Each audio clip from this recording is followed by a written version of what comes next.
हर के बात नज हराम अशफा के नीज, हर के बात नज हराम अशफा के नीज, रोह उरा रसुई अफला के नीज, रोह उरा रसुई अफला के नीज। আল্লাহু আকবার। দোস্ত, এই পেট যদি হারাম থেকে খালি না, আল্লাহু আকবার, এই পেটের মধ্যে যদি এক বিন্দু পরিমাণ হারাম ঢুকায় আনি, এই পেটের মধ্যে যদি 100 পরিমাণ হারাম ঢুকায় আনি, আল্লাহু আকবার বন্ধু, জীবনে যত ইবাদত করব ইবাদতের মজা পাবো না, যত নামাজ পড়ব নামাজের মজা পাবো না, যত সেজদা করব সেজদার মজা পাবো না, যত ইবাদত করতে করতে করতে করতে কপালের মধ্যে কালো দাগ ফেলে দিব, আল্লাহর দরবারে ইবাদত কবুল হবে না। একজন যুবক ড্রাইভার তার মালিককে নিয়ে গাড়ি চালায়া কোথাও যাইতেছে, তো প্রতিমধ্যে এশার নামাজের আজান দিয়ে দিস।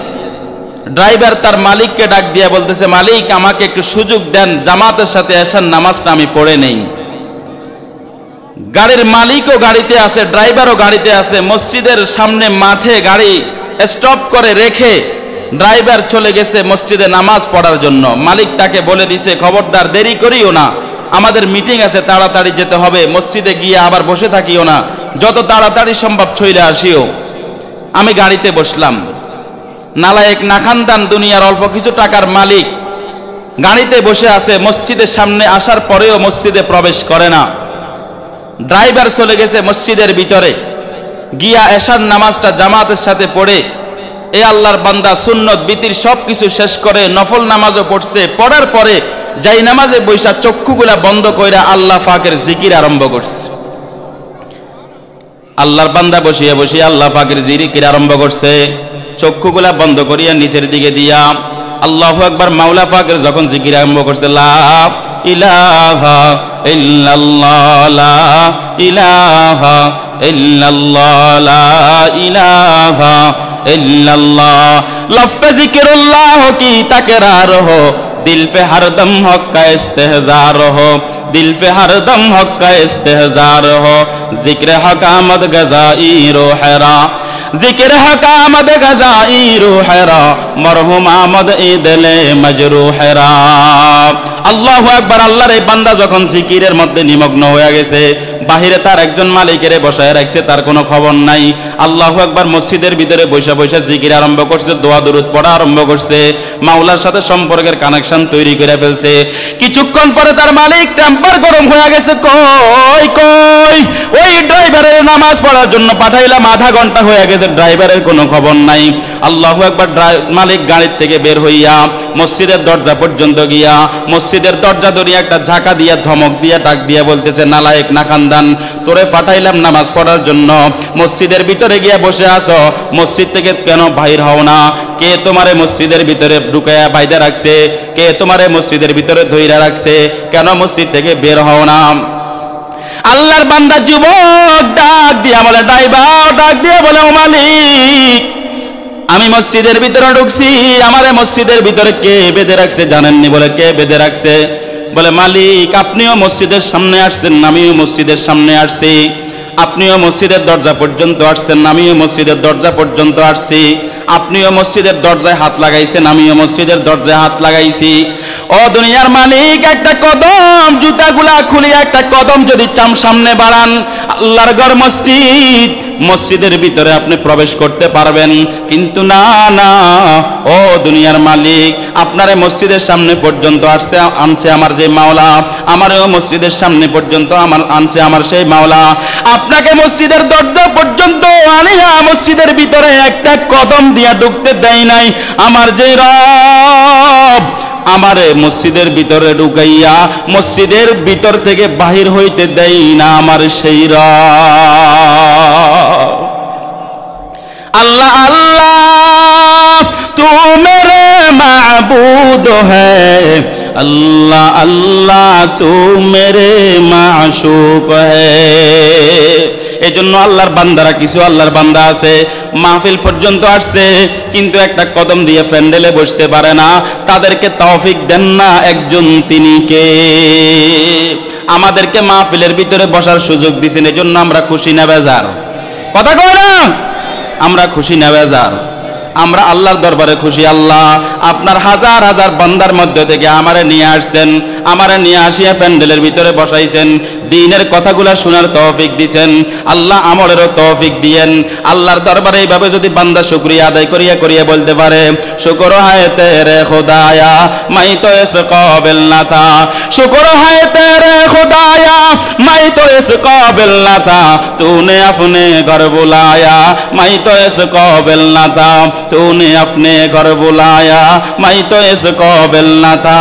सदा हजारा शुक्र तेरा ऐ मेरे परवरदिगार, सदा हजारा शुक्र तेरा ऐ मेरे परवरदिगार, फजल तेरे बेकरारो लुत्फ तेरे बेशुमार, फजल तेरे बेकरारो लुत्फ तेरे बेशुमार। अल्लाहु अकबर। अल्लाहर बांदा মাহফিলে আইসা দ্বীনের কাজ কইরা আল্লাহর দরবারে শুকরিয়া আদায় করিয়া বলো, ও আমার রব, আমি তোমার একটা নাখানদান গুনাহগার বান্দা। আল্লাহ মাহফিল পর্যন্ত আসার আমার ক্ষমতা ছিল না, মাদ্রাসার জন্য কিছুক্ষণ আগে দান করছে, দান করার ক্ষমতা আমার ছিল না। ও আমার রব, তুমি আমারে তৌফিক দিছো, তুমি আমারে সুযোগ দিছো, তুমি আমারে ক্ষমতা দিছো, তুমি আমার মনের মধ্যে আমারে মাদ্রাসার জন্য টাকা দেওয়ার মন মানসিকতা তৈরি করে দিছো। ও আমার রব, এটা আমার ক্রেডিট না, এটা তোমার নেয়ামত।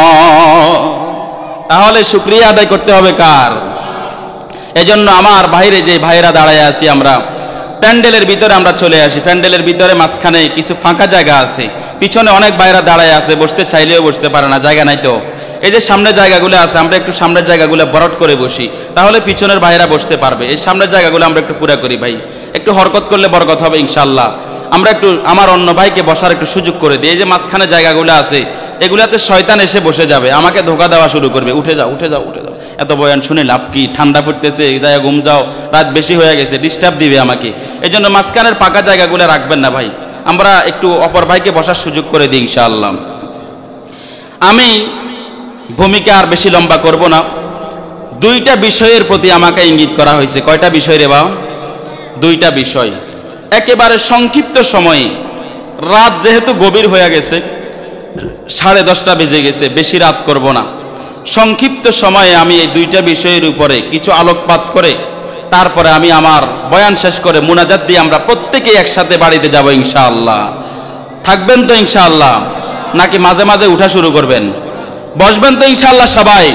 কে কে শেষ পর্যন্ত থাকবেন আল্লাহকে দুইটা হাত দেখায়া দেন তো দেখি। আল্লাহ আমাদের প্রত্যেককে শেষ পর্যন্ত থেকে কোরআনের কথাগুলো শুনে আমল করার তৌফিক দান করেন, বলেন আমিন। আমি কোরআনে কারীমের একখানা আয়াতে কারিমা তেলাওয়াত করেছি। এই আয়াতখানা যেই ইবাদতের দিকে, যেই বয়ানের দিকে আমি ইঙ্গিত করে পড়েছি, সেই বয়ানের সর্বপ্রথম আমি একটু আলোচনা করে অন্য বিষয়ের দিকে যাব। আমাদের প্রত্যেককে আল্লাহ দুনিয়ার মধ্যে কেন পাঠাইছেন বলেন তো দেখি? কথা কয় না? আল্লাহর ইবাদত করার জন্য। কার ইবাদত করার জন্য রে বা?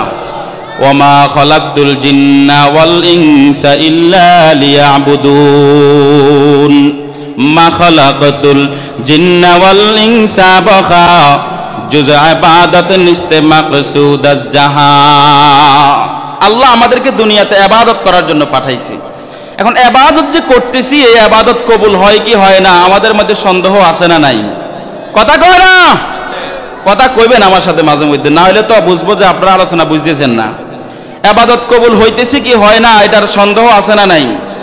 ইবাদত কবুল হয় না, দোয়া কবুল হয় না, আল্লাহর কাছে কত দোয়া করি, দোয়া কবুল হয় না। কারণ কি? ইবাদত কবুল হওয়ার জন্য, দোয়া কবুল হওয়ার জন্য কিছু শর্ত আসেনি রে বা? কথা কয় না তো? ইবাদত কবুল হওয়ার জন্য 1 নাম্বার শর্ত হলো আকলে হালাল। হালাল খাদ্য খাইতে হবে। কি রে বা? হালাল খাদ্য খাইতে হবে, সিদকে মাকাল, সত্য কথা বলতে হবে। হালাল খাদ্য খাওয়া ছাড়া ইবাদত কারো কবুল হবে না। একেবারে সেজদা দিতে দিতে একেবারে কপাল কালো করে ফেলছি, সেজদা দিতে দিতে, কিন্তু মুরব্বী সুদ খাওয়া ছাড়ে না, ঘুষ খাওয়া ছাড়ে না, টেবিলের নিচ দিয়ে লওয়া ছাড়ে না, উপর দিয়ে লওয়া ছাড়ে না, মিথ্যা কথা বলা ছাড়ে না। বলেন তো দেখি আল্লাহর দরবারে একটা সেজদাও কবুল হবে? কথা কয় না? অপরের জিনিস না বইরা খেয়ে ফেলতেছি, দোকানে গিয়া বসে বসে নাস্তা করলাম 1.5 ঘন্টা পর্যন্ত, একের পর এক সিগারেট টানতেছি, চা টানতেছি, হয়েছে 150 টাকা, দোকানদারকে 120 টাকার হিসাব দিয়ে বুঝে আসতেছি। আমাদের সমাজে এরকম আছে না নাই? কথা বলে না রে বা? আছে না নাই? এই ভাব কইরা যদি সারা জীবন যদি ইবাদত করি, ইবাদত আল্লাহর দরবারে কবুল হবে? আল্লাহ রাব্বুল আলামিন ইবাদত কবুল হওয়ার জন্য পূর্ব শর্ত দিয়েছেন, আকলে হালাল, বান্দা হালাল খাদ্য খাও, না হয় তোমার ইবাদত আমি আল্লাহ পর্যন্ত পৌঁছবে না। ইব্রাহিম ইবনে আদহাম রাহমাতুল্লাহি আলাইহি একজন আল্লাহর বড় কুতুব ছিল। মসজিদুল আকসার মধ্যে তিনি দাঁড়ায় দাঁড়ায় নামাজ পড়তেছে। পিছনে দুইজন ফেরেশতা কথা বলতেছে একে অপরের সাথে, তিনি শুনতেছে। বলে, হুজুর আমরা তো ফেরেশতাদের কথা শুনি না, গান বাদ্য শুনি, আমরা তো দুনিয়ার কথা শুনি, আমার ফেরেশতাদের কথা শোনার মতো সেই কান থাকতে হবে, ওনার ছিল আমাদের নাই, সেই পবিত্র কান আমাদের নাই। তিনি শুনতেছে যে ফেরেশতারা পিছনে দাঁড়ায় দাঁড়ায় বলতেছে, একজন আরেকজনকে বলতেছে, ওনাকে কি চিনো? উনি ইব্রাহিম ইবনে আদহাম, বলকের বাদশাহ ইব্রাহিম ইবনে আদহাম। উনি আজকে 6 মাস পর্যন্ত ইবাদত করে, কিন্তু একটা ইবাদতও কবুল হয় না, একটা সেজদাও কবুল হয় না, এক ওয়াক্ত নামাজও কবুল হয় না। কারণ কি জানো? কারণ উনি মদিনায় অমুক দোকান থেকে খেজুর কিনতে গিয়া তিনি 2টা খেজুর না বলে খেয়ে ফেলছে। এই 2টা খেজুর না বলে খাওয়ার কারণে আজকে পর্যন্ত তার এক ওয়াক্ত ইবাদত আল্লাহর দরবারে কবুল হয় না। বলেন নাউজুবিল্লাহ। আমাদের সমাজে আছে না নাই? বুট খাইতে গিয়া, বাদাম খাইতে গিয়া জিজ্ঞেস করতে করতেই 3-4টা আমার পেটে চলে যায়। কথা কয় না, মামা বাদাম মসমুচ্চা হবে নি, কখন পাচ্ছেন? এই জিজ্ঞেস করতে করতে 2-3টা কোথায় গেছে গা? ফেটে গেছে গা। দোস্ত, বুট খাইতে খাইতে কয়েকটা ফেটে গেছে গা। এই যে পেটে যাইতেছে, এই যে তার থেকে অনুমতি না নিয়ে খাইতেছি, আল্লাহর দরবারে হিসাব দিতে হবে কি হবে না? হিসাব দিতে হবে। এই ইব্রাহিম ইবনে আদহাম 6 মাস পর্যন্ত ইবাদত কবুল হয় না। সকালবেলা উঠে চলে গেছে মদিনায়। মদিনায় গিয়া ওই দোকানটাতে গিয়া দেখে একটা যুবক বসে আছে। ওই যুবকটাকে ডাক দিয়া বলতেছে, যুবক, কিছুদিন আগে আমি তোমাদের এখান থেকে খেজুর নিয়েছিলাম, তখন একজন মুরব্বী ছিল, মুরব্বীটা কই? বলে, মুরব্বী তো এখন নাই, মুরব্বী তো চলে গেছে, উনি তো ইন্তেকাল করছে, উনি তো এখন নাই। আমরা 2 ভাই, আমাদের 2 ভাইকে উনি দোকান বুঝায় দিয়া গেছে, আমাদের 2 ভাইকে সম্পত্তি বন্টন করে দিয়া চলে গেছে। কেন খুঁজতেছেন? বলে, ওনাকে খুঁজতেছি, তোমাদের দোকান থেকে আমি খেজুর 2টা না বইলা খেয়ে ফেলছি, যার কারণে আমার কোনো ইবাদত কবুল হইতেছে না। আমি তোমার আব্বার থেকে ক্ষমা না নিলে আমার ইবাদত কবুল হবে না। ওই যুবকটা ডাক দিয়া বলে, রে ভাই, তুমি কোথা থেকে আসছো? বলে, আমি সেই সুদূর মসজিদুল আকসা থেকে আমি আসছি। আল্লাহু আকবার। বলে, আমার বাবা তো নাই। বলে, আমি এখন কার কাছে যাব? বলে, আমরা 2 ভাই, আমি আমার অংশ আমি ক্ষমা করে দিছি, কিন্তু আমার আরেকজন ভাই আছে, আমার ওই ভাই থেকে ক্ষমা নিতে হলে আল্লাহু আকবার মদিনার থেকে তোমারে মক্কায় যেতে হবে। সেখানে আমার ভাই ব্যবসা করে, খেজুরের দোকান দিয়ে বসছে, সেখানে গিয়া তার কাছ থেকে তুমি ক্ষমা নিয়ে আসো, না হলে তোমার ক্ষমা হবে না। কারণ আমি একজন ক্ষমা করলে তো হবে না, আমাদের প্রতিটা সম্পত্তির ভাগ 2 জন ভাইয়ে পাইছে। আল্লাহু আকবার। ইব্রাহিম ইবনে আদহাম দৌড়াইয়া হাঁটতে হাঁটতে হাঁটতে হাঁটতে সে মক্কায় চলে গেছে। গিয়া সেখানে ওই দোকানটাতে গিয়া ওই খেজুরওয়ালার কাছ থেকেও ক্ষমা নিয়ে নিছে। আল্লাহু আকবার। ক্ষমা নিয়ে আসার পর আবার হেঁটে হেঁটে ওই যে মসজিদুল আকসার মধ্যে আসার পর আবার যখন নামাজের মধ্যে দাঁড়ায় গেছে, নামাজের মধ্যে দাঁড়ানোর পর পিছনে 2 জন ফেরেশতা আবার কথা বলা বলি করতেছে, তিনি শুনতেছে। এক ফেরেশতা আরেক ফেরেশতার ডাক দিয়া বলে, ও ফেরেশতা, চিনোনি? ইনি সেই ইব্রাহিম ইবনে আদহাম, যিনি আল্লাহু আকবার তার রাজ্যের চাইতে আল্লাহরে সেজদা করা বেশি ভালোবাসে, আল্লাহর ইবাদত করা বেশি মুহাব্বত করে, তার সিংহাসনের চাইতে আল্লাহর গোলামি করা বেশি মুহাব্বত করে। ইনি ওই ইব্রাহিম ইবনে আদহাম। আল্লাহু আকবার। গত 6 মাস থেকে তার এক ওয়াক্ত নামাজও কবুল হয় নাই, কারণ সে 2টা খেজুর এক দোকানদারের না বইলা খেয়ে ফেলছে।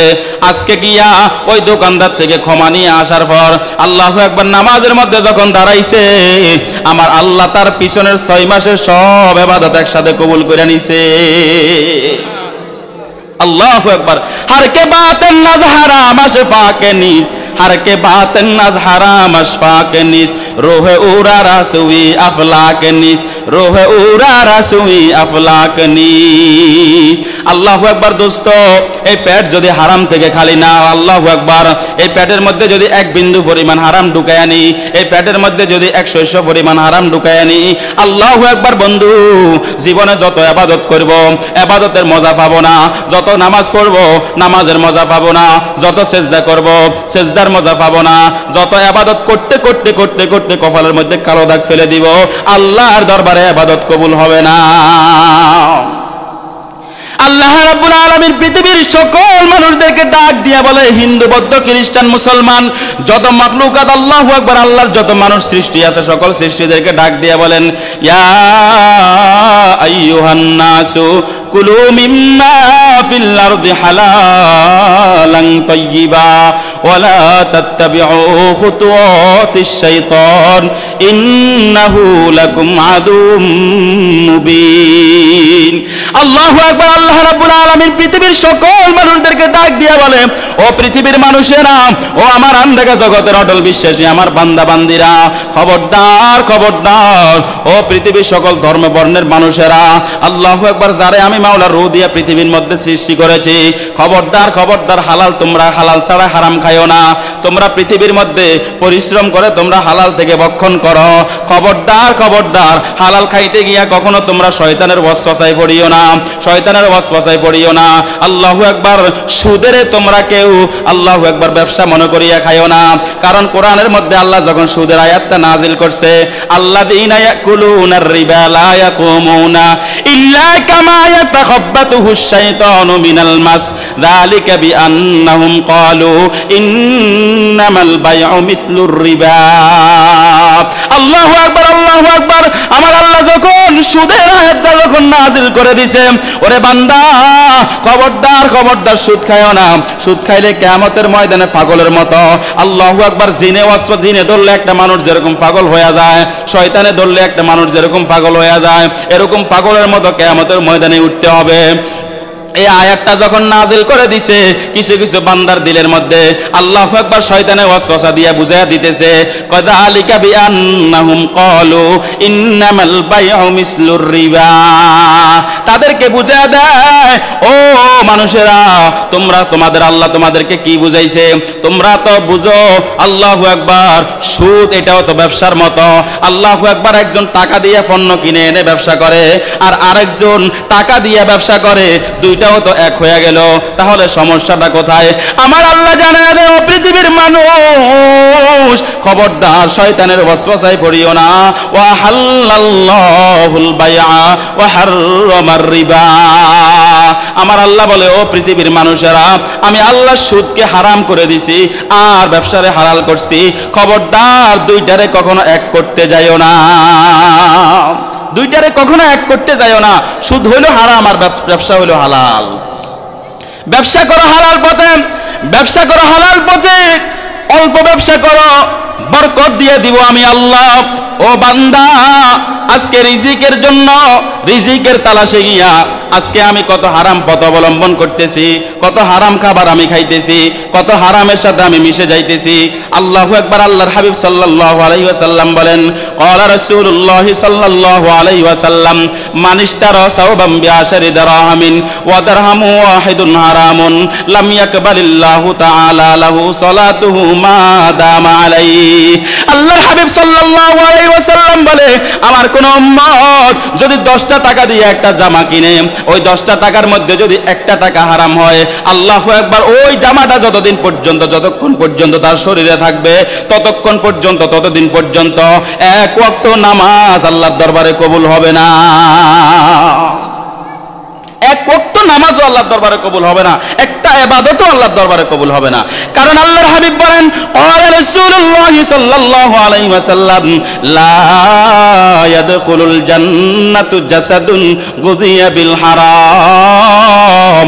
যে শরীরের মধ্যে হারাম খাদ্য ঢুকে, হারাম খাদ্য ঢোকার কারণে যে শরীরটা বর্ধিত হয়, আল্লাহু আকবার, এই শরীর কোনোদিন মালিকের জান্নাতে প্রবেশ করবে না। লা ইয়াদখুলুল জান্নাতু লাহমুন নাবাতুম মিনাস সুহতি ওয়া কুল্লু নাবাতুম মিনা ওয়া কুল্লু লাহমুন নাবাতু মিনাস সুহতি কানাতিন নারু আউলা বিহি। আল্লাহর হাবিব সাল্লাল্লাহু আলাইহি ওয়াসাল্লাম বলেন, এমন মাংস যে মাংসটা আল্লাহু আকবার হারাম খাওয়ার কারণে তৈরি হয়েছে, এই মাংস কখনো মাওলার জান্নাতে প্রবেশ করবে না, বরং মাওলা ওই মাংসরে জাহান্নামের জন্যই উপযুক্ত। আল্লাহু আকবার। এজন্য আল্লাহর বান্দারা, এই সামান্য হারাম খাওয়ার কারণে আল্লাহু আকবার, আমি মনে করি একেবারে সুদের উপরে ঘুষ লইয়া একেবারে কোটি কোটি টাকা বানায় ফেলতেছি।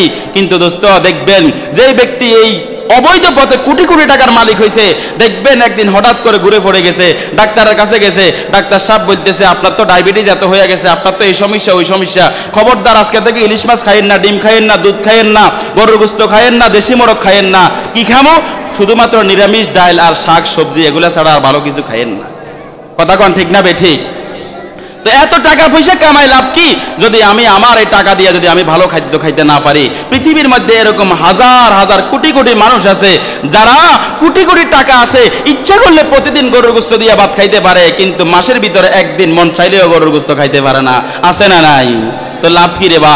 অল্প খাবো, বরকত দিবে একজন, তিনি কে? হালাল খাইলে আল্লাহ আমলের মধ্যে বরকত দিয়ে দিবে, হালাল খাইলে আমলের মধ্যে মজা দিয়ে দিবে। বান্দা হালাল খাইয়া একটা সেজদা করো, দেখবা তোমার কাছে মজা লাগবে। হালাল খাইয়া মাওলার ইবাদত করো, দেখবা তোমার কাছে মজা লাগবে। হালাল খাইয়া আল্লাহু আকবার বান্দা তুমি যদি বড় হও, আল্লাহু আকবার মাওলার ইশক প্রেম মোহাব্বত, মাওলার ভালোবাসা তোমার দিলের মধ্যে ঢুকবে। আল্লাহু আকবার বন্ধু, হারাম একটা মানুষের শেষ করে দেয়, হারাম একটা মানুষের জীবন শেষ করে দেয়, হারাম একটা মানুষের ইবাদত শেষ করে দেয়, হারাম একটা মানুষের মুসলমানিত্ব শেষ করে দেয়। আল্লাহু আকবার, আল্লাহু আকবার। রক্ত মাংসের মানুষ হইলে আর নামে মুসলমান হইলে সে মুসলমান নয়। মুসলমান হওয়ার জন্য দোস্ত হারাম থেকে বাঁচতে হবে। হারাম থেকে বাঁচিয়া বান্দা ইবাদত কম করো।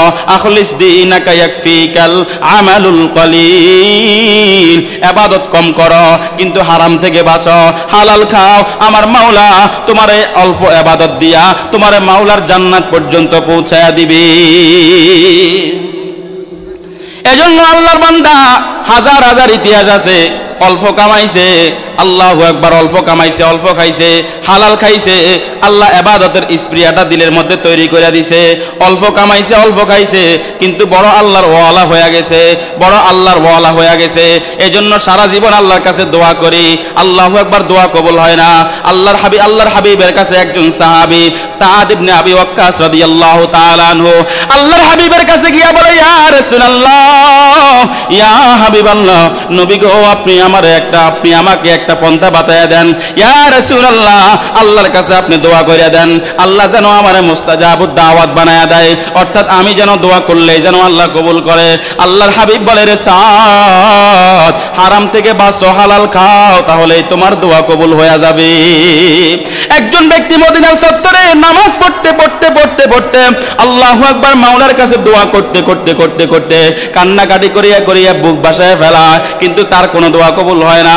সাহাবায়ে কেরাম জিজ্ঞেস করে, ইয়া রাসূলুল্লাহ, এই বান্দা এত দোয়া করে, এত দোয়া করে, এত ইবাদত করে, কান্না করতে করতে বুক বাসায় ফেলায়, ইয়া রাসূলুল্লাহ, ইয়া হাবিবাল্লাহ, নবীজি তার একটা দোয়া কবুল কেন হয় না? আল্লাহর হাবিব বলেন, ওয়া শারাবুহু হারামুন ওয়া তুআমুহু হারামুন ওয়া লিবাসুহু হারামুন। আল্লাহর হাবিব বলে তার খাওয়া হারাম, তার পান করা হারাম, তার শরীরের লেবাস হারাম, তার দোয়া আল্লাহ কবুল করবে কেমনে? আল্লাহ ঠেয়াবাই যিনি তার দোয়া কবুল করতে। খায় হারাম, পরে হারাম, আল্লাহু আকবার, পান করে হারাম, সব কিছু হারাম, আল্লাহ তার দোয়া কবুল করবে কেমনে?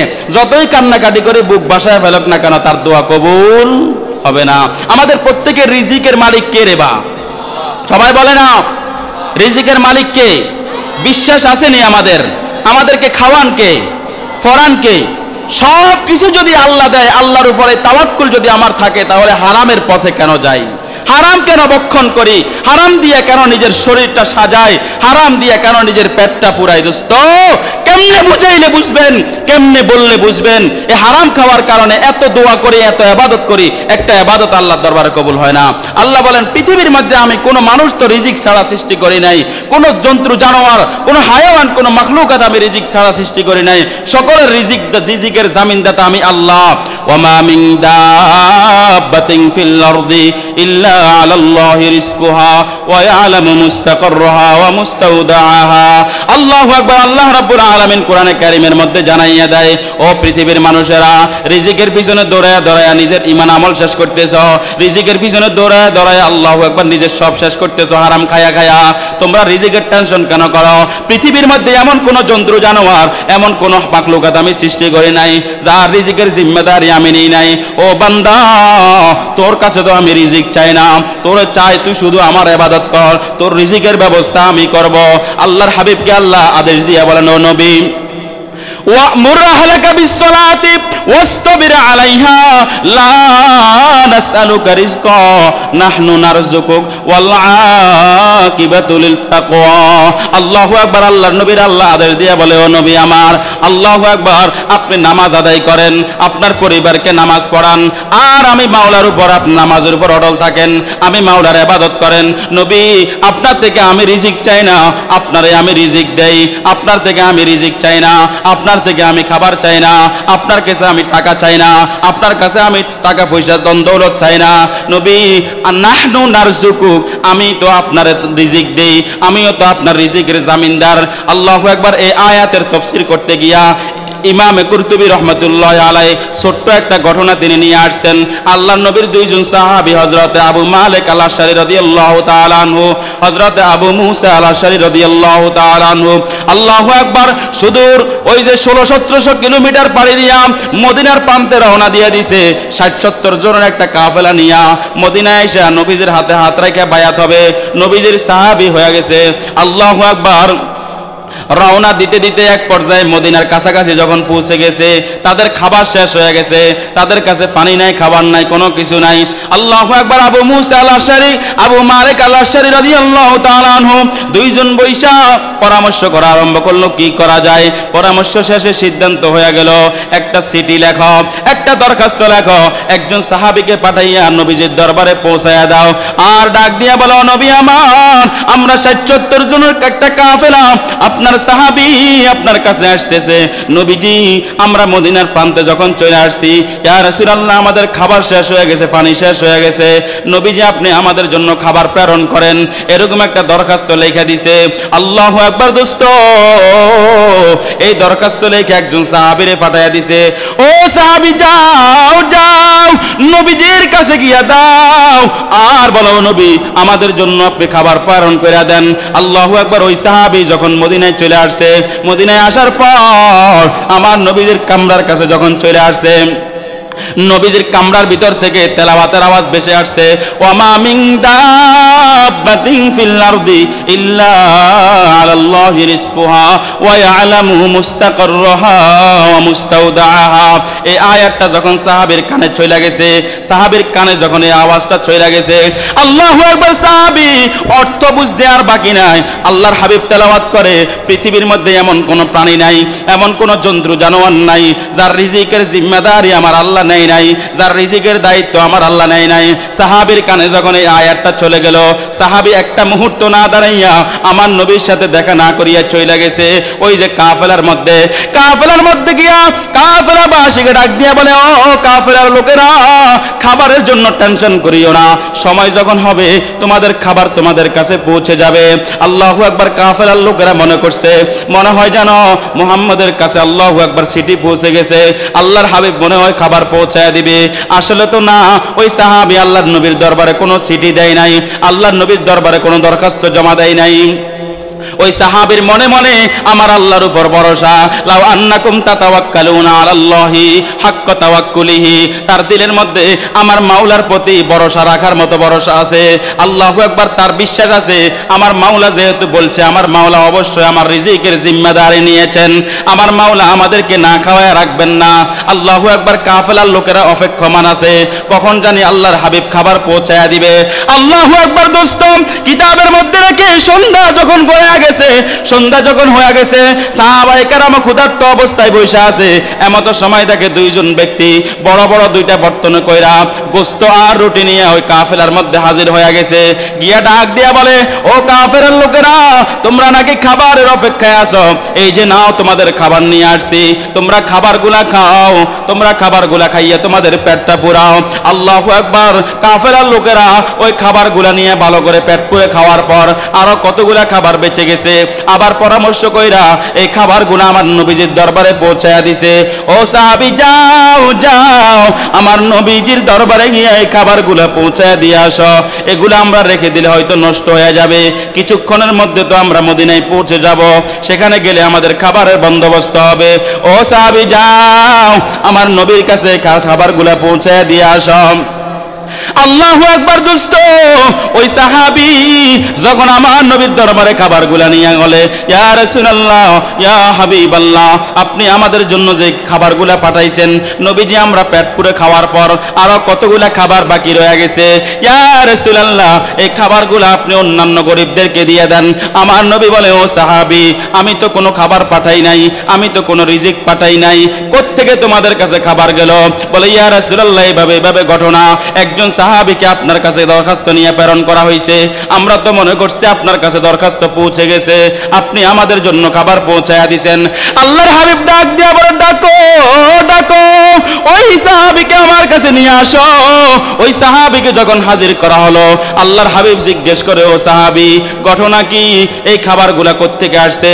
বলে, ইয়া রাসূলুল্লাহ, আমি তো আপনার কাছে দরখাস্ত নিয়ে আসছি। ইয়া রাসূলুল্লাহ, আপনি যখন তেলাওয়াত করতেছিলেন, ওয়ামা মিন দাব্বাতিন ফিল আরদি ইল্লা আলাল্লাহি রিজকুহা ওয়া ইয়ালামু মুস্তাকাররাহা।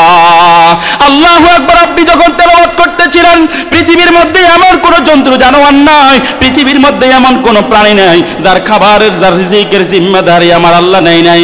ইয়া রাসূলুল্লাহ, ইয়া হাবিবাল্লাহ, আমি যখন এই আয়াতটা শুনতে পাইলাম নবীজি, আমি ওই কাফেলার মধ্যে চইলা গেলাম, কারণ আমার তো বিশ্বাস আছে আমার যে রব এই আয়াতখানা নাজিল করছে, ওই রব আমাদেরকে রিজিক না দিয়া ছাড়বেন না, আমাদেরকে রিজিক না খাওয়ায়া ছাড়বেন না। এই জন্য আমি চইলা গেছি। আমার নবী মুস্কি মুস্কি হাসে আর বলে, রে সাহাবী, ঘটনা কি এখনো বুঝো না? আমার সেই রব তোমাদের জন্য আয়াতটা নাজিল করছে, আমার ওই রব তোমাদের জন্য খাবার পৌঁছায়া দিছে। चूशा कमरा फाकेदारी अज हराम, चूशा कमरा फाकेदारी अज हराम, मर्द ईमानदार बाशी वस्सलाम, मर्द ईमानदार बाशी वस्सलाम। এজন্য আল্লাহর বান্দারা, ও কলিজার টুকরা যুবক, ও পর্দার অন্তরালের আমার আম্মা জানেরা, এই বাবা, হারাম দিয়ে যে শরীরটারে বাড়ায়া উঠতেছি, বাবা আজকে তওবা করো আল্লাহর দরবারে। ও আমার রব, জীবনে কত হারাম খাইছি, কত হারাম দিয়ে আমার শরীরটারে আমি বানাইছি। ও আমার রব, আর হারাম খাবো না, আর সুদ খাবো না, আর ঘুষ খাবো না। আল্লাহ, আপনি আমারে ক্ষমা করে দেন। এ দোস্ত, রিজিক নিয়ে টেনশন করিও না, রিজিক আমার মাওলা দিবে। আল্লাহ কোরআনের মধ্যে জানাইয়া দেয়, ومن يتق الله يجعل له مخرجا ويرزقه من حيث لا يحتسب। আমার আল্লাহ কোরআনের মধ্যে জানাইয়া দেয়, ও পৃথিবীর মানুষেরা, তোমরা রিজিক নিয়ে টেনশন করিও না, আমি মাওলারে ভয় কর, আমি মাওলারে ভয় কর, আমি মাওলারে ভয় কর, আমি মাওলার গোলামি কর। এ বান্দা, রিজিকের টেনশন করিও না, রিজিক নিয়ে চিন্তা করিও না, আমি রব তোমারে বানাই, আমি তোমার রিজিকের জিম্মাদারি নিছি।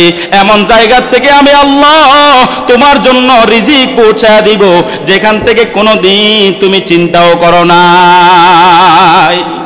আল্লাহু আকবার। দোস্ত, চট্টগ্রাম হাটহাজারী মাদ্রাসার নাম শুনে এমন কোন আল্লাহর বান্দা নাই। হাটহাজারী মাদ্রাসার একজন বাণী ছিল, তার নাম ছিল জমির উদ্দিন বাঙ্গালী রহমতুল্লাহ আলাই। হাটহাজারী মাদ্রাসার বাণীদের মধ্যে থেকে একজন, যারা হাটহাজারী মাদ্রাসা প্রতিষ্ঠা করছে, এই মাদ্রাসার বাণীদের মধ্যে থেকে একজন ছিল জমির উদ্দিন বাঙ্গালী রহমতুল্লাহ আলাই। আল্লাহু আকবার। আল্লাহর এই বান্দা 32 বছর বয়স, আল্লাহু আকবার, ওই যে বার্মার মধ্যে আল্লাহু আকবার একটা মেইলের মধ্যে চাকরি করত, গাছুরাই যে একটা মেলের মধ্যে চাকরি করত। হঠাৎ করে একদিন রাত, গভীর রাত্রে একটা স্বপ্ন দেখছে। স্বপ্নের ব্যাখ্যা জিজ্ঞেস করার জন্য ইমাম সাহেবের কাছে চলে গেছে। ইমাম সাহেব, কালকে রাত্রে হঠাৎ এই স্বপ্নটা দেখছি, স্বপ্নের ব্যাখ্যা কি? ইমাম সাহেব তার চেহারার দিকে একবার তাকায়, আবার তার স্বপ্নের কথা মনে করে, আবার তার চেহারার দিকে তাকায়, ডাক দিয়ে বলে, হে যুবক, তোমার শরীরের গঠনাকৃতি দেখা, তোমার চেহারা দেখা তোমাকে তো বোঝা যায় না। আল্লাহু আকবার। স্বপ্নের তাবির তো বড় ভালো। বলে, স্বপ্নের তাবির কি? বলে, যুবক, আর দেরি করিও না, যাও যাও, ওই যে ভারতের রশিদ আহমদ গাঙ্গুহি রহমতুল্লাহ আলাইহি তোমার জন্য অপেক্ষা করতেছে। ভারতের রশিদ আহমদ গাঙ্গুহি তোমার জন্য অপেক্ষা করতেছে, আর একটা মুহূর্ত দেরি করিও না। বলে হুজুর আমি যাইলে কি লাভ হবে আমার এই বয়সে? বলে যাও, স্বপ্নের ব্যাখ্যায় আমি এটাই বুঝলাম, তুমি আর দেরি করিও না। আল্লাহু আকবার। তখনকার যুগে তো এত কিছু ছিল না, একটা টিকিট কাইরা চলে গেছে সোজা রশিদ আহমদ গাঙ্গুহির কাছে। রশিদ আহমদ গাঙ্গুহি রহমতুল্লাহ আলাইহির কাছে গিয়া রশিদ আহমদ গাঙ্গুহি রহমতুল্লাহ আলাইহিকে গিয়ে সালাম দিছে, আসসালামু আলাইকুম হুজুর, আমি আপনার কাছে আসছি, আমাদের ইমাম সাহেব পাঠাইছে। রশিদ আহমদ গাঙ্গুহি ডাক দিয়া বলে, ও যুবক, তুমি তো অনেক দেরি করে ফেলছ, তোমার তো আরো আগে আসার কথা ছিল। যুবক, তোমাকে আমি খেলাফত দিব, আমার খলিফা বানাবো, তবে শর্ত হইল একটা। আল্লাহু আকবার। দেখেন, একটা রাইস মিলে চাকরি করে একটা 32 বছরের যুবক, আল্লাহু আকবার। রশিদ আহমদ গাঙ্গুহি রহমতুল্লাহ আলাইহি উপমহাদেশের বিশ্ববিখ্যাত একজন ওলিয়ে কামেল, একজন বড় কুতুব, একজন বড় আল্লাহওয়ালা, একজন বড় আলেম, তার কাছে চলে গেছে। বলে যাও, ওই যে দারুল উলুম দেওবন্দ মাদ্রাসা সাহারানপুর, সেখানে গিয়ে তুমি ইলম শিক্ষা করে আসো। বলে ডাক দিয়া বলে, হুজুর আমি 32 বছর বয়সের একটা যুবক, আমি প্যান্ট শার্ট গায়ে দিই, আমি এখনো পাঞ্জাবিও গায়ে দিতে শিখি নাই, আমি মাদ্রাসায় গেলে আমারে কি মাদ্রাসায় ভর্তি নিবেনি? বলে ঠিক আছে, তোমার একটা সিটি আমি লেখা দিছি, এই কাগজটা নিয়ে তুমি ওই মাদ্রাসায় দেখাইও, দেখাইলে তোমার ভর্তি নিয়ে নিবে। আল্লাহু আকবার। জমিরউদ্দিন বাঙ্গালী রহমতুল্লাহ আলাইহি চলে গেছে ওই যে সাহারানপুর দেওবন্দ মাদ্রাসায়। সাহারানপুর দেওবন্দ মাদ্রাসায় গিয়া বোর্ডিং ঘরের দায়িত্ব ছিল একজন আলেম, উনাকে গিয়া বলে, হুজুর আমারে রশিদ আহমদ গাঙ্গুহি পাঠাইছে আমারে মাদ্রাসায় ভর্তি নেওয়ার জন্য। আল্লাহু আকবার, আল্লাহু আকবার। দোস্ত, যাওয়ার পর ওই বাবুর্চিখানার দায়িত্বরত আলেম ডাক দিয়া বলে, যুবক তোমারে ভর্তি নিতে পারবো, সমস্যা নাই, যেহেতু রশিদ আহমদ গাঙ্গুহি পাঠাইছে। তবে তোমার একটা কথা জানাইয়া দেই, আমরা তোমাকে বোর্ডিং থেকে খাবার দিতে পারবো না, কারণ আমাদের খাবারের কোটা পুইরা গেছে, তোমাদেরকে আমরা এখন আর খাবার দিতে পারবো না। আল্লাহু আকবার। জমিরউদ্দিন বাঙ্গালী রহমতুল্লাহ আলাইহি ডাক দিয়া বলে, হুজুর আমারে আপনি খাবার দেওয়া লাগবে না, আমারে যেহেতু রশিদ আহমদ গাঙ্গুহি পাঠাইছে, আল্লাহু আকবার, আমার মাওলা যেহেতু আমারে কবুল করছে, আমি তো রিজিকের চিন্তা করি না। আমি আসার সময় পথের মধ্যে একটা কূপ দেখে আসছি, ওই কূপের মধ্যে পানি আছে, স্বচ্ছ পানি আছে, আমি জমিরউদ্দিন ওই কূপের পানি খাইয়া খাইয়া আমি আমার জীবনটা কাটাবো, আমি ইলমে দ্বীন অর্জন করব, আমারে খাবার দেওয়ার পর দরকার নাই। এমত অবস্থায় একজন লোক আইসা চলে গেছে ওই বাবুর্চিখানার দায়িত্বরত আলেমের কাছে, গিয়া বলে, হুজুর আজকে আমাদের এলাকায় একজন লোক মারা গেছে। তখনকার যুগে একটা নিয়ম ছিল, দারুল উলুম দেওবন্দের এরিয়ার মধ্যে যদি একজন লোক মারা যাইতো, ওই লোকটা ওই দারুল উলুম দেওবন্দের একটা ছাত্রকে 40 দিন পর্যন্ত ঘরে নিয়ে খাওয়াইতো। আল্লাহু আকবার। এই মুহূর্তে যখন খবরটা পৌঁছে গেছে, আল্লাহু আকবার, ওই যে বাবুর্চিখানার দায়িত্বরত আলেম ডাক দিয়ে বলে, তাহলে ঠিক আছে, এই যে জমিরউদ্দিন বাংলাদেশ থেকে আসছে, তারে নিয়ে যাও, নিয়ে যাও, তারে তোমার ঘরে 40 দিন খাওয়াও। নিয়ে গেছে তার ঘরের মধ্যে, নিয়ে যাওয়ার পর 40 দিন যেদিন শেষ হয়েছে, ওই দিন রাত্রে আরেকজন আল্লাহর বান্দা দুনিয়ার থেকে চলে গেছে। আল্লাহু আকবার। দোস্ত, 40 দিন পরে আরেকজন আল্লাহর বান্দা দুনিয়ার থেকে চলে গেছে। যাওয়ার পর আবার মাদ্রাসায় এসে বলতেছে, হুজুর একটা ছাত্র দেন। বলে ঠিক আছে, জমিরউদ্দিনকে নিয়ে যাও। আবার 40 দিন পরে আরো একটা ছাত্র মইরা গেছে, বলে হুজুর একটা ছাত্র দেন। বলে জমিরউদ্দিনের নিয়ে যাও। আবার 40 দিন পরে একটা লোক মারা গেছে। এইভাবে 40 দিন পরে পরে একজন লোক দুনিয়ার থেকে চলে যাইতেছে, আর 40 দিন করে করে জমিরউদ্দিন বাঙ্গালীরে বাসায় নিয়ে নিয়ে খাওয়াইতেছে। একদিন মানুষগুলা, এলাকার মানুষগুলা আইসা মাদ্রাসায় অভিযোগ করছে, হুজুর মাদ্রাসায় এমন কি একটা ছাত্ররে ভর্তি করাইছেন, এই ছাত্রটা মাদ্রাসায় আসার পর থেকে কিছুদিন পর পর 40 দিন পর পর আমাদের এলাকার লোকগুলা কেন মারা যায়? আগে তো এরকম ছিল না, হঠাৎ করে কি হয়ে গেল? আল্লাহু আকবার। বাবুর্চিখানার দায়িত্ব তো আল্লাহর ওলি ওই আলেম ডাক দিয়া বলে, ও এলাকার মানুষেরা এখনো কি বুঝো না, এখনো কি বুঝো না? এই জমিরউদ্দিন তো সাধারণ কোন জমিরউদ্দিন নয়, এই জমিরউদ্দিন তো সাধারণ কোন মানুষ নয়, এ তো আল্লাহর কুতুব। তোমরা একটা সিদ্ধান্ত নাও, জমিরউদ্দিনের পুরা বছরের খাবারের ব্যবস্থা করো, না হয় 40 দিন পরে পরে মরতে থাকবে। রিজিকের জিম্মাদারি কে রে বা? রিজিকের দায়িত্ব কে? আমার আল্লাহ বলে, গোলাম আমি মাওলার উপর বিশ্বাস রাখো, আমি মাওলা তোমার না খাওয়াইয়া রাখবো না।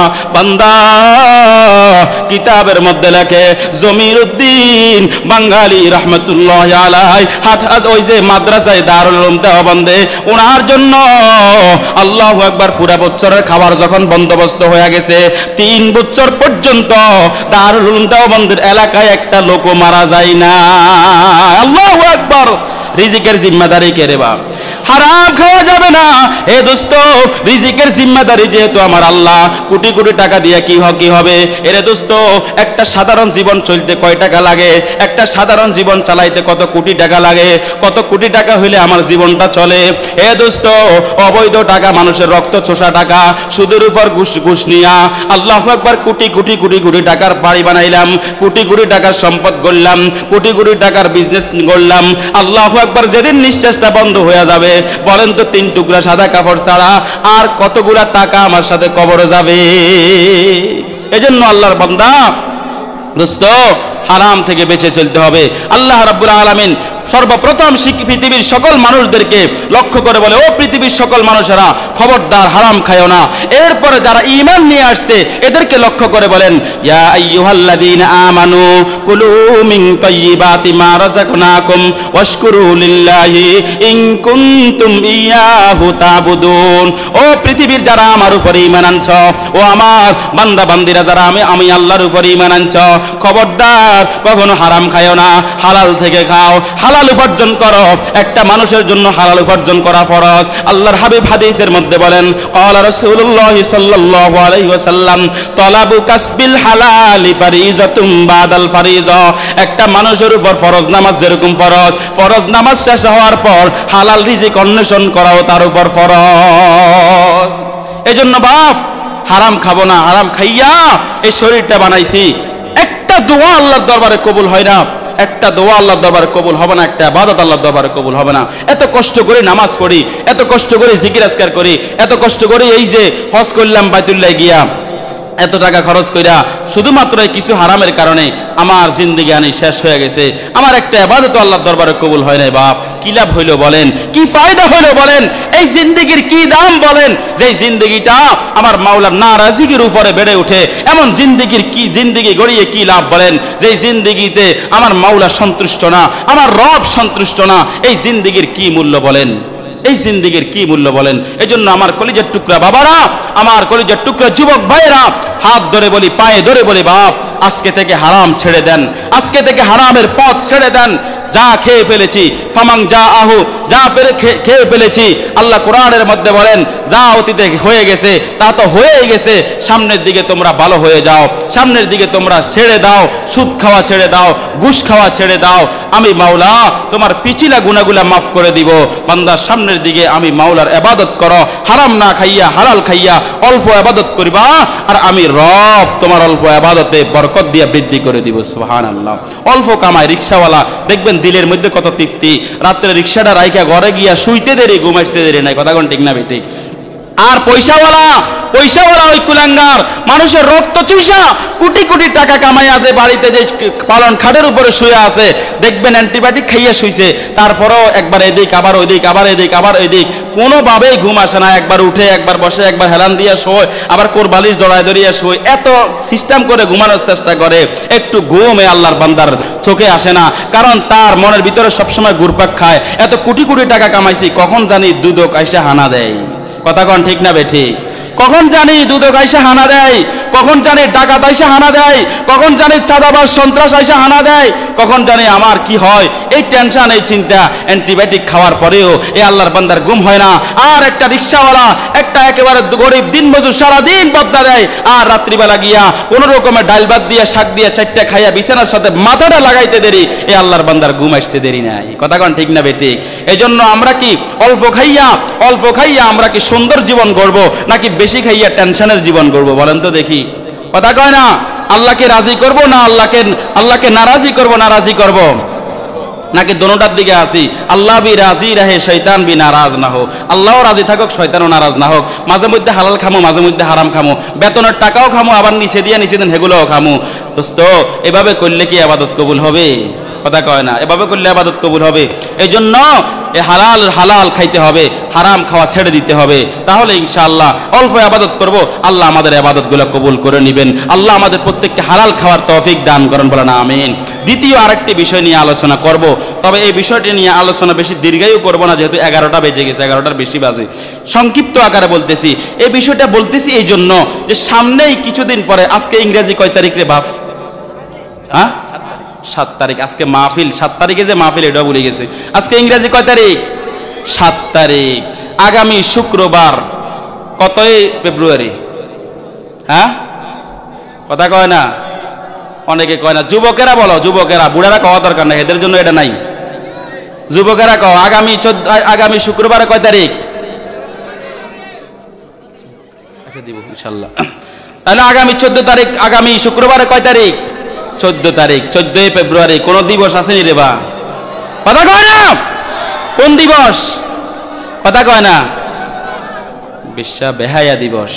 শবে বরাত তো আছে আগের দিন রাত, ওই দিনে একটা দিবস আছে। এটা আমরা হুজুরেরা না কইতে পারলেও হেরা কইতে পারে বেশি, কারণ হেরা এখান থেকে প্রিপারেশন নিতেছে। আজকে নিউজ দেখছি, ছাগল চুরি করে প্রেমিকারে ফুল দিবার বলে তৈরি হইতেছে।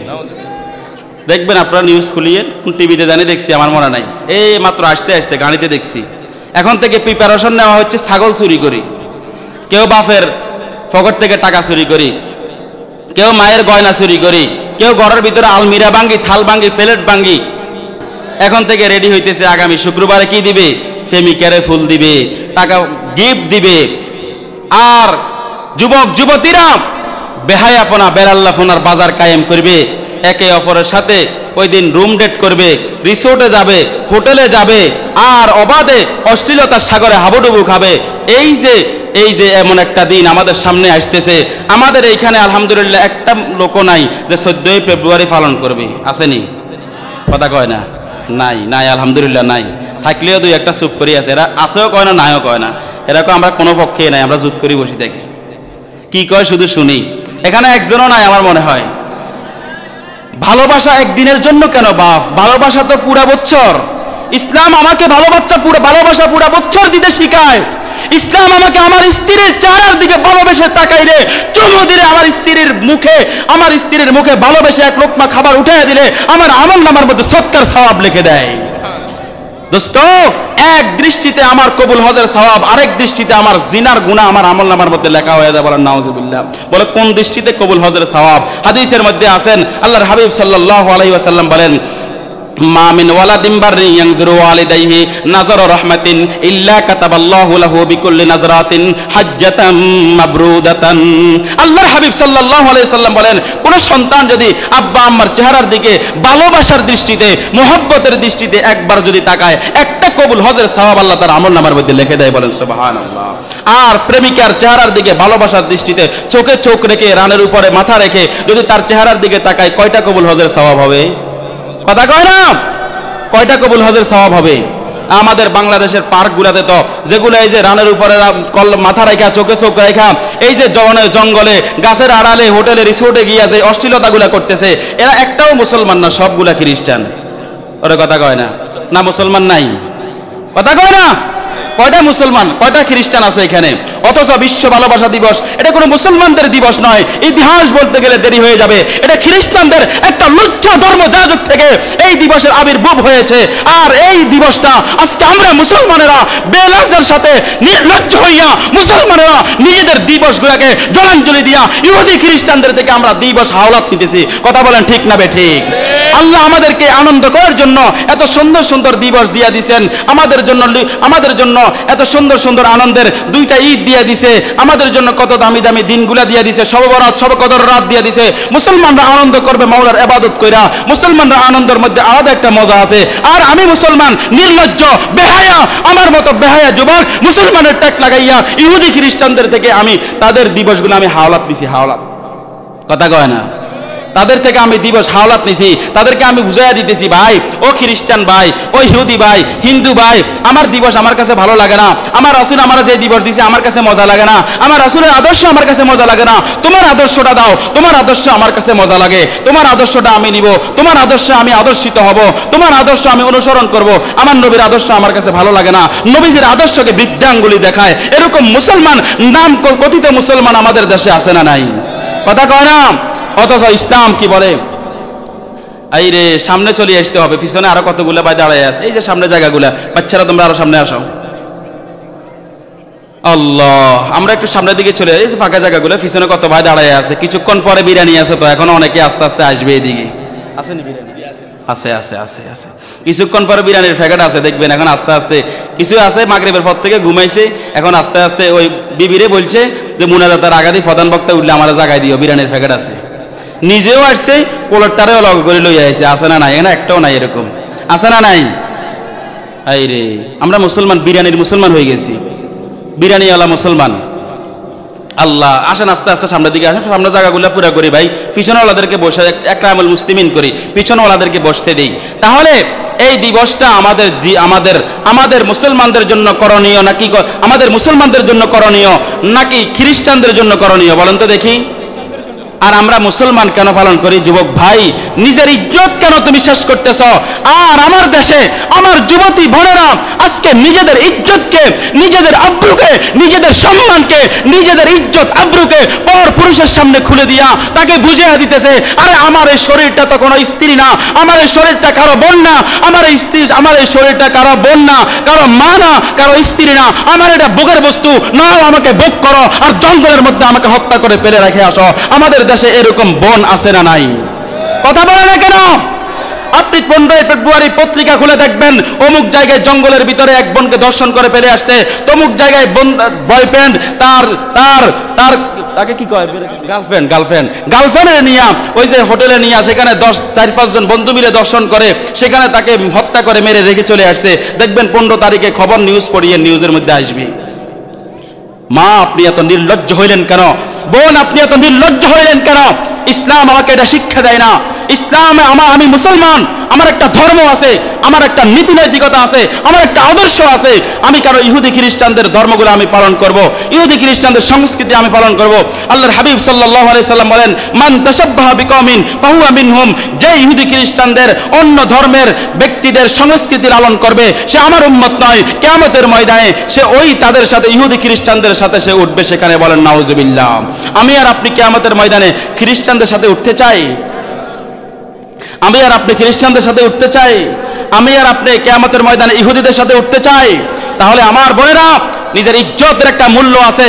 আমাকে ইসলাম কত মূল্য দিয়েছে, আমাকে ইসলাম কত সম্মানিত করেছে। আমাকে কারো স্ত্রী, আমাকে কারো বোন, আমাকে কারো মমতাময়ী মা হওয়ার সুযোগ দিয়েছে। আমার ব্যাপারে ইসলাম কতটা সৌন্দর্যপূর্ণ আচরণ করেছে, আর আমি নিজের ইজ্জতকে পরপুরুষের সামনে আমি খুলে দিতেছি। অথচ ইসলাম কি বলে? আল্লাহ রাব্বুল আলামিন কোরআনের মধ্যে আয়াত নাজিল করে বলেন, ওয়াকারনা ফি বুয়ুতিকুন্না ওয়ালা তাবাররাজনা ওয়ালা তাবাররুজাল জাহিলিয়াতিল উলা। ও পৃথিবীর নারীরা, ও আমার বান্দিরা, খবরদার! ও মায়ের জাতিরা, বোনের জাতিরা, স্ত্রীর জাতিরা, খবরদার! তোমাদের ইজ্জতের একটা মূল্য আছে। তোমরা তোমাদের ইজ্জত নিয়া তোমরা ঘরের ভিতরে থাকো, তোমরা তোমাদের পর্দার অন্তরালে থাকো। খবরদার, জাহেলি যুগের লোকদের মতো, জাহেলি যুগের মেয়েদের মতো তোমরা বাইরে অবাধে চলাফেরা করিও না। তোমাদেরকে একটা আদর্শ আল্লাহ দিয়ে দিয়েছেন। সময় নাই জাহেলি যুগে নারীদের আদর্শ কেমন ছিল এটা বললে অনেক লম্বা সময় লেগে যাবে, ওইদিকে আমার যাওয়ার সুযোগ নাই। কোরআন আমাকে কি বলেন? ওয়াকুল্লিল মুমিনাতি ইয়াগযুদনা মিন আবসারিহিন্না ওয়া ইয়াহফাজনা ফুরুজাহুন্না। কোরআন আমাকে কি বলে? কোরআন নর নারীদেরকে ঘোষণা দিয়ে বলে, ও পৃথিবীর নর পুরুষেরা, খবরদার তোমরা তোমাদের লজ্জাস্থানকে, তোমরা তোমাদের চক্ষুকে অবনত রাখো, তোমাদের লজ্জাস্থানের হেফাজত করো। আল্লাহর হাবিব সাল্লাল্লাহু আলাইহি সাল্লাম বলেন, মাইয়াজমাল্লি মা বাইনা লিহইহি ওয়া মা রিজলাইহি আজমাল্লাহুল জান্নাহ। আমার যে উম্মতের বান্দা বান্দি, তার ইজ্জত, তার লজ্জাস্থান এবং তার জবানের হেফাজত করবে, কিয়ামতের ময়দানে আমি রাসূল তাকে জান্নাতে নেওয়ার জামিনদার হয়ে যাব। সুবহানাল্লাহ। আর কোরআন উভয়কে আলাদা আলাদা ভাবে বলেন, ওয়াকুল্লিল মুমিনিনা ইয়াগুদ্দু মিন আবসারিহিম ওয়া ইয়াহফাজু ফুরুজাহুম। পুরুষদেরকে সর্বপ্রথম বলে, ও পুরুষেরা, খবরদার তোমরা তোমাদের চক্ষুকে তোমরা অবনত রাখো, বেগানা নারীর দিকে তাকায়ও না, তোমরা তোমাদের লজ্জাস্থানের হেফাজত করো। আর নারীদেরকে বলেন, ওয়াকুল্লিল মুমিনাতি ইয়াগযুদনা মিন আবসারিহিন্না ওয়া ইয়াহফাজনা ফুরুজাহুন্না ওয়া লা ইউবদিনা যিনাতাহুন্না। ও পৃথিবীর নরনারীরা, ও পৃথিবীর নারীরা, তোমরা তোমাদের ইজ্জতের হেফাজত করো, তোমরা অবাধে তোমরা অবাধে বাহিরে চলাফেরা করিও না। খবরদার, ইসলাম আমাকে পর্দার একটা বিধান দিয়ে দিছে, ওয়ালা ইউবদিনা জিনাতাহুন্না। খবরদার, তুমি তোমার সৌন্দর্য, তোমার চেহারা, তোমার লাবণ্যতা পর পুরুষকে তুমি দেখায়ো না। তুমি তোমার স্ত্রীকে পর পুরুষের কাছে বর্গা দিও না। তুমি তোমার স্ত্রীর কাছে অফিস আদালতে, ব্যাংকে, এনজিওতে চাকরি করতে দিও না। তাহলে দেখবা তোমার স্ত্রী আস্তে আস্তে নির্লজ্জ বেহায়া হয়ে যাবে। তোমার কথা উঠবে না, বসবে না, তোমার কথা মানবে না। দেখবে কয়দিন পরে তোমার উপরে হাত তুলতে বাধ্য হবে। কথা বলেন ঠিক না বে ঠিক? আমি এইদিকে একটা মসজিদে জুমা পড়াইতাম ফেনীতে। তো একদিন যাওয়ার সময় বাসে উঠছি, আমি বাসে একটা সিটে বসছি। আমার পাশে একটা লোক এভাবে তার কোলের মধ্যে বড় একটা বোঝা আছে, একটা ব্যাগ আছে। দেখলাম যে চেহারা 2-3 জায়গায় ছেঁড়ে আছে, বসে আছে এভাবে নিচের দিকে চেহারা দিয়া, কান্দ্রা মুয়া চেহারা, একেবারে মলিন হইয়া বসে আছে। মাঝে মধ্যে আমার দিকে তাকায়। তো আমিও চিন্তা করলাম লোকটা মনে হয় কিছু বলবে। আমি তাকে জিজ্ঞেস করলাম, ভাই কিছু বলবেননি, কি সমস্যা আপনার? চেহারার থেকে রক্ত পড়তেছে, আপনার চেহারা মলিন কেন? হুজুর কয়েন না, দুঃখের কথা। আপনারা একটা মাসালাও জিজ্ঞেস করবো, কিন্তু ভয়ে ভয়ে জিজ্ঞেস করতেছি না। কি মাসালা কন? হুজুর আমি একটা বিবাহ করছি, আমার একটা বাচ্চাও আছে। আলহামদুলিল্লাহ, আমার স্ত্রী খুব ভালো পড়ছে, ঘরের মধ্যে ছিল, খুব আমাকে যত্নাত্তি করতো, আমাকে সম্মান করতো, ঘরের মধ্যে ছিল, ঘরের মেয়ে ঘরে ছিল, শিক্ষিত, তবে মাস্টার্স পাস। আমি হঠাৎ করে চিন্তা করলাম, এত শিক্ষিত একটা নারীকে আমি ঘরের ভিতরে বসায় রাখবো কেন? একটা চাকরি নিয়ে দিই। একটা কি নিয়ে দিই? চাকরি নিয়ে দিই। তো একটা এনজিওতে একটা চাকরি নিয়ে দিছি, বেতন 50,000 টাকা। বেতন কত হাজার টাকা? আমাদের দেশে আবার নারীদের বেতন বেশি, বেতন 50,000 টাকা। হুজুর আমার বেতন 50,000 টাকা, আমি সরকারি চাকরি করি, আমার স্ত্রীর বেতন 50,000 টাকা। হুজুর বিশ্বাস করবেন না, চাকরিটা নিয়ে দিতে দেরি 2-3 মাস আমার স্ত্রীর হাতে টাকার বান্ডেল আসার পর থেকে এখন আর আমার কথা শুনে না। বাড়িতে গিয়ে যদি বলে ভাত দাও, তোমার ভাত তুই রাঁধি খাও, তোমার ভাত তুই রাঁধি খাও। যদি কই বলি আমার কাপড়গুলো একটু ধুই দাও, তোমার কাপড় তুই দো, আমি কেন দমু? তোমার বেতন 50,000, আমার বেতন 50,000, আমি তোমার চাকরানিগিরি কেন করব? তুমি তোমারটা করো, আমি আমারটা করবো। হুজুর আজকে একটু কথা কাটাকাটি হয়েছে, আমার পায়ের থেকে বুট জুতা নিয়ে দেখেন আমার এখানে ছিঁড়ে ফেলছে, এখানে ছিঁড়ে ফেলছে, এখান দিয়ে এক টুকরা নাই, ওখান দিয়ে এক টুকরা নাই। আমি কই মিয়া, আপনাকে তো জুতা দিয়ে পিটছে, আপনাকে ঝাড়ু দিয়ে পিটানো উচিত ছিল মিয়া। আপনি নিজের স্ত্রীকে, আপনি এত টাকা বেতনে চাকরি করতেন, এরপরেও আপনার ঘরের সাথে সাথে স্ত্রীকে আপনি অন্য বর পুরুষের কাছে ভাগা দিচ্ছেন। এখন আপনি নিজে আব্দুল কাদের জিলানীর খালতো বোন তালাশ করতেছেন, কিভাবে সম্ভব এটা? আপনি নিজে মনে করতেছেন আপনি আপনার স্ত্রীকে নিজে পর পুরুষের কাছে দিয়ে আইসা এখন আপনি ভালো স্ত্রী তালাশ করতেছেন। এটা কোনোদিন সম্ভব? কথা কয় না, সম্ভব এটা কোনোদিন? এই জন্য দোস্ত খবরদার, স্ত্রীগণ, বোনগণ, মায়ের জাতিগণ, এরা সম্মানী জাতি, এদেরকে আমরা পর্দার অন্তরালে রাখবো। দেখবেন এদের সম্মান থাকবে, এদের ইজ্জত থাকবে। বলতে গেলে লম্বা কথা ছিল, কিন্তু রাত অনেক হয়ে গেছে এবং ওয়ার্নিংও চলে আসছে, আর বেশি দেরি করা যাবে না। এই জন্য আমি যে কথাগুলো বললাম, আল্লাহ আমাদেরকে এই কথাগুলোর উপর আমল করার তৌফিক দান করেন, বলেন আমিন।